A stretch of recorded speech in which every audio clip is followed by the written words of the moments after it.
Hello दोस्तों, आप सभी का एग्जाम बोर्ड में स्वागत है। इस वीडियो में हम एफसीए वॉचमैन 2021 के लिए साइंस पढ़ने वाले हैं और यह हमारा साइंस का पार्ट 3 रहेगा। इसमें हम जितने भी प्रश्न देखेंगे वह एफसीए वॉचमैन 2021 के लिए बहुत ही महत्वपूर्ण है। तो हम स्टार्ट करते हैं। हमारा पहला प्रश्न है, वायुमंडल के ऊपरी भाग में ओजोन परत हमारी रक्षा किससे करती है। हमें बताना कि वायुमंडल के ऊपरी भाग में ओजोन परत हमारी रक्षा किससे करती है। तो इस प्रश्न राइट आंसर होगा पराबैंगनी विकिरण से। तो वायुमंडल में जो है ओजोन परत हमारी रक्षा किससे करती है, तो पराबैंगनी विकिरण से करती है। तो ऑप्शन नंबर जो ए है इस प्रश्न का करेक्ट आंसर है। अब हम अगला प्रश्न देखते हैं। प्रश्न 2। प्रश्न 2 के कह रहे कि निम्न में से कौन सा क्षयकारी बल है। हमें बताने की इनमें से कौन सा क्षयकारी बल है। तो कौन सा क्षयकारी बल है, तो घर्षण बल। घर्षण बल को क्षयकारी बल भी कहा जाता है। तो हमारा ऑप्शन नंबर जो ए है इस प्रश्न का करेक्ट आंसर है। अब हम अगला प्रश्न देखते हैं। प्रश्न 3। प्रश्न 3 कह रहा है कि लैम्बर्ट नियम किससे संबंधित है। हमें यहाँ पर बताना है कि जो लैम्बर्ट नियम है किससे संबंधित है। तो लैम्बर्ट नियम प्रदीप्ति से संबंधित है। किससे, तो प्रदीप्ति से। तो ऑप्शन नंबर जो सी है इस प्रश्न का करेक्ट आंसर है। अब हम अगला प्रश्न देखते हैं। प्रश्न 4। प्रश्न 4 के कह रहे हैं कि अधिकतम जैविक क्षति किससे होती है। अधिकतम जैविक क्षति किससे होती है। तो इस प्रश्न राइट आंसर होगा गामा किरणें से। गामा किरणें, अधिकतम जैविक क्षति गामा किरणें से होती है। तो हमारा ऑप्शन नंबर जो सी है इस प्रश्न का करेक्ट आंसर है। अब हम अगला प्रश्न देखते हैं। प्रश्न 5। प्रश्न 5 के कह रहे कि हर टच क्या मापने की यूनिट है। हर टच क्या मापने की यूनिट है। तो इस प्रश्न राइट आंसर होगा तरंगों की आवृत्ति। तो ऑप्शन नंबर जो बी है इस प्रश्न का करेक्ट आंसर है। अब हम अगला प्रश्न देखते हैं। प्रश्न 6। प्रश्न 6 के कह रहे कि एक्स रे की खोज किसने की थी। हमें बताना कि एक्स रे की खोज किसने की थी। तो इस प्रश्न राइट आंसर होगा रो एंटजन ने। एक्स रे की खोज किसने की थी, तो रो एंटजन ने। तो ऑप्शन नंबर जो डी है इस प्रश्न का करेक्ट आंसर है। अब हम अगला प्रश्न देखते हैं। प्रश्न 7। प्रश्न 7 के कह रहे कि ध्वनि की तीव्रता का ऐसा ही मात्रक क्या है। हमें यहाँ पर ध्वनि की तीव्रता का ऐसा ही मात्रक बताना क्या है। तो ध्वनि की तीव्रता का ऐसा मात्रक क्या होता है, तो डेसिबल होता है। क्या होता है, डेसिबल। तो ऑप्शन नंबर जो डी है इस प्रश्न का करेक्ट आंसर है। अब हम अगला प्रश्न देखते हैं। प्रश्न 8 के कह रहे कि निम्नलिखित में से कौन सी गैस रंगीन होती है। हमें बताना कि इनमें से कौन सी रंगीन गैस है। तो कौन सी रंगीन गैस है, तो क्लोरीन। जो क्लोरीन है यह कैसी एक गैस है, तो रंगीन गैस है। क्लोरीन रंगीन गैस होती है और इसका जो कलर की अगर बात करें तो हल्के पीले या हरे रंग की होती है। जो क्लोरीन गैस होती है हल्के पीले या हरे रंग की होती है। और बाकी जो यहाँ पर 3 गैस है, हाइड्रोजन, नाइट्रोजन और ऑक्सीजन, ये तीनों कैसी गैस होती है, तो रंगहीन। तो हमें प्रश्न क्या पूछा कि इनमें से कौन सी गैस रंगीन होती है। तो कौन सी गैस रंगीन होती है, तो क्लोरीन। तो ऑप्शन नंबर जो ए है इस प्रश्न का करेक्ट आंसर है। अब हम अगला प्रश्न देखते हैं। प्रश्न 9। प्रश्न 9 क्या कह रहे कि निम्न में से कौन सा प्राकृतिक बहुलक है। हमें बताना कि इनमें से कौन सा प्राकृतिक बहुलक है। तो यहाँ पर जो सेलुलोज है यह एक प्राकृतिक बहुलक है। अब हम और प्राकृतिक बहुलक की बात करते हैं।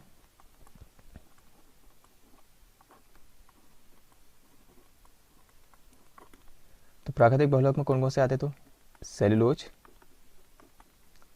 लकड़ी,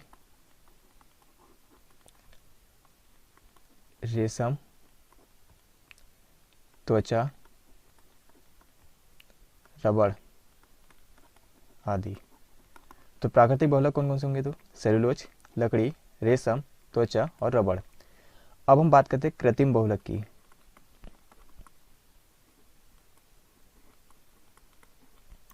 कृत्रिम बहुलक इसमें कौन कौन सा आएगा, तो बेकेलाइट, पीवीसी और नायलॉन।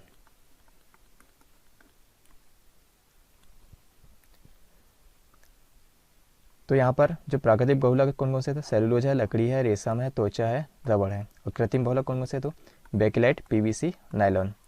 तो हमें प्रश्न क्या पूछा है कि निम्न में से कौन सा प्राकृतिक बहुलक है, तो जो सेलुलोज, सेलुलोज जो है यह प्राकृतिक बहुलक है। और जो यहाँ पर बाकी जो 3 बचे हैं ये कैसे है, तो कृत्रिम बहुलक है। कौन से बहुलक है, तो कृत्रिम बहुलक। तो हमारा ऑप्शन नंबर जो ए है इस प्रश्न का करेक्ट आंसर है। अब हम अगला प्रश्न देखते हैं, प्रश्न 10। प्रश्न 10 क्या करेगी, ट्राइटियम किसका समस्थानिक है, ट्राइटियम किसका समस्थानिक है। तो इस प्रश्न का राइट आंसर होगा हाइड्रोजन। ट्राइटियम हाइड्रोजन का समस्थानिक है। तो ऑप्शन नंबर जो डी है इस प्रश्न का करेक्ट आंसर है। अब हम अगला प्रश्न देखते हैं, प्रश्न 11। प्रश्न 11 क्या करेगी, रेडियोधर्मिता की खोज किसने की थी, रेडियोधर्मिता की खोज किसने की थी। तो रेडियोधर्मिता की खोज हेनरी बेकेरेल ने की थी। किसने की थी, तो हेनरी बेकेरेल। तो ऑप्शन नंबर जो सी है इस प्रश्न का करेक्ट आंसर है। अब हम अगला प्रश्न देखते हैं, प्रश्न 12। प्रश्न 12 क्या करेगी, निम्नलिखित में से कौन सा कार्बन का एक रूप नहीं है, हमें बताना कि इनमें से कौन सा कार्बन का एक रूप नहीं है। तो इस प्रश्न का जो राइट आंसर होगा हेमेटाइट। हेमेटाइट कार्बन का रूप नहीं है। बाकी यहाँ पर जो 3 है, चारकोल, काजल और ग्रेफाइट, ये तीनों ही कार्बन के रूप है। तो हमारा ऑप्शन नंबर यहाँ पर जो डी है इस प्रश्न का करेक्ट आंसर है। अब हम अगला प्रश्न देखते हैं, प्रश्न 13। प्रश्न 13 क्या करेगी, मनुष्य का मस्तिष्क कितने भागों में विभाजित है, मनुष्य का मस्तिष्क कितने भागों में विभाजित है।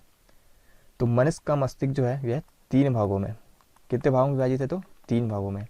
और कौन कौन से भाग है, पहला है अग्र मस्तिष्क,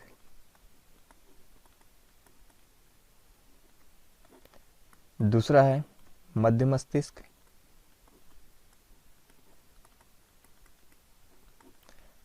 तीसरा है पश्चिम मस्तिष्क। तो मनुष्य का भाग कितने भागों में विभाजित है, तो 3 भागों में। कौन कौन से, अग्र मस्तिष्क, मध्य मस्तिष्क और पश्चिम मस्तिष्क। तो हमारा ऑप्शन नंबर जो यहाँ पर बी है इस प्रश्न का करेक्ट आंसर है। अब हम अगला प्रश्न देखते हैं, प्रश्न 14। प्रश्न 14 क्या करेगी, ट्रैकोमा बीमारी निम्नलिखित में से किस अंग से संबंधित है, ट्रैकोमा बीमारी निम्नलिखित में से किस अंग से संबंधित है। तो इस प्रश्न राइट आंसर होगा आँख। ट्रैकोमा बीमारी आँख से संबंधित है। किससे, तो आँख से। तो ऑप्शन नंबर जो सी है इस प्रश्न का करेक्ट आंसर है।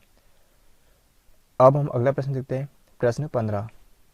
प्रश्न 15 क्या करेगी, बुद्धि का केंद्र स्थित है। तो इस प्रश्न राइट आंसर होगा प्रमस्तिष्क में। बुद्धि का केंद्र कहाँ पर है, तो प्रमस्तिष्क में। अब हम प्रमस्तिष्क की अगर बात करते हैं तो यह हमारी भावना, जो प्रमस्तिष्क होता है यह हमारी भावना, विचारधारा,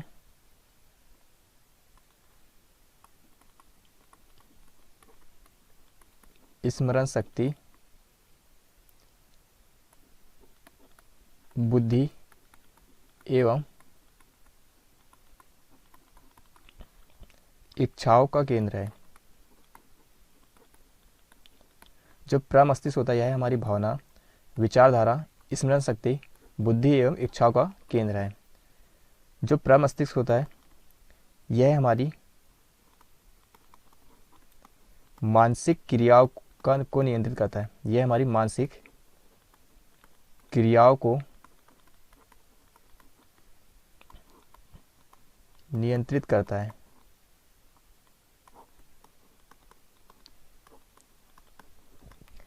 तो जो प्रमस्तिष्क होता है यह हमारी भावना, विचारधारा, स्मरण शक्ति, बुद्धि एवं इच्छाओं का केंद्र है।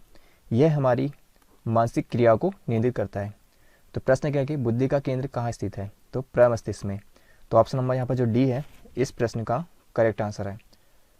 अब हम अगला प्रश्न देखते हैं, प्रश्न 16। प्रश्न 16 कह रहे कि मानव शरीर की सबसे लंबी कोशिका कौन सी है, मानव शरीर की सबसे लंबी कोशिका कौन सी है। तो इस प्रश्न राइट आंसर होगा तंत्रिका कोशिका। मानव शरीर की सबसे लंबी कोशिका कौन सी होती है, तो तंत्रिका कोशिका। तो ऑप्शन नंबर जो बी है इस प्रश्न का करेक्ट आंसर है। अब हम अगला प्रश्न देखते हैं, प्रश्न 17। प्रश्न 17 क्या करेगी, पृथ्वी पर विशालतम जीवित पक्षी कौन सा है। पृथ्वी पर विशालतम जीवित पक्षी कौन सा है, तो कौन सा है, तो शुतुरमुर्ग। तो ऑप्शन नंबर जो सी है इस प्रश्न का करेक्ट आंसर है।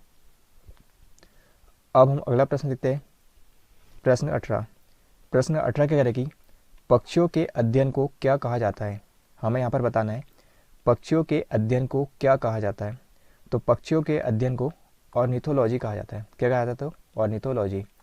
तो ऑप्शन नंबर जो ए है इस प्रश्न का करेक्ट आंसर है। अब हम अगला प्रश्न देखते हैं, प्रश्न 19।